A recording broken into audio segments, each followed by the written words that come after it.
الحمد للہ رب العالمین، الصلاۃ والسلام علی رسولہ النبی الکریم وعلی آلہ واصحابہ اجمعین۔ الحمد للہ الذی ہدانا لہذا وما كنا لنہتدی لولا ان ہدانا اللہ۔ رب اشرح لی صدری ویسر لی امری واحلل عقدۃ من لسانی یفقہوا قولی، آمین یا رب العالمین۔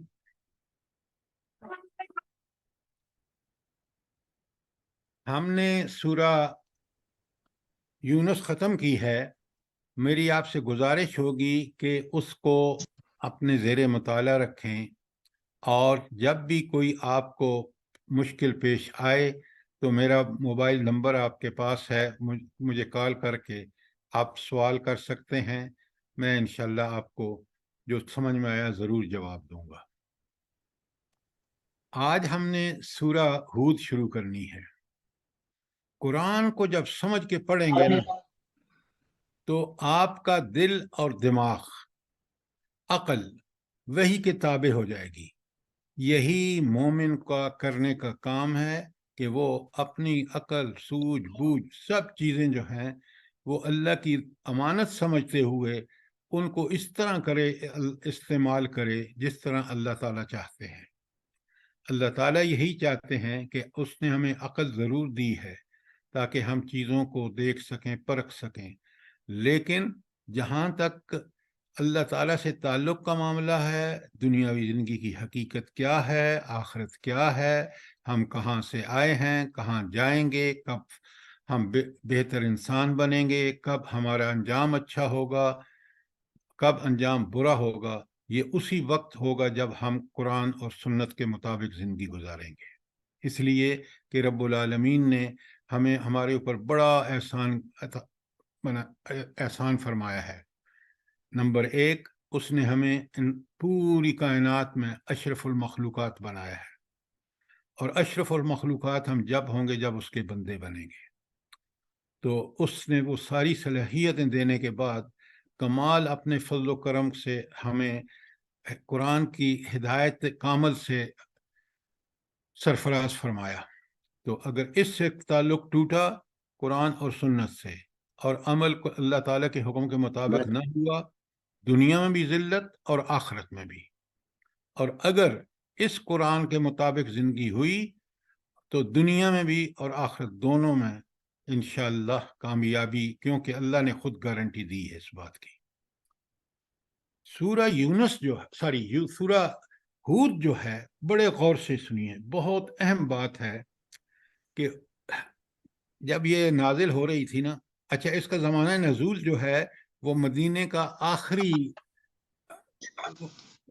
وقت ہے، ساری مکہ کا، ہجرت سے پہلے نازل ہوئی ہے، اور یہ مکی آخری صورتوں میں سے ہے جو مکے میں نازل ہوئی ہیں۔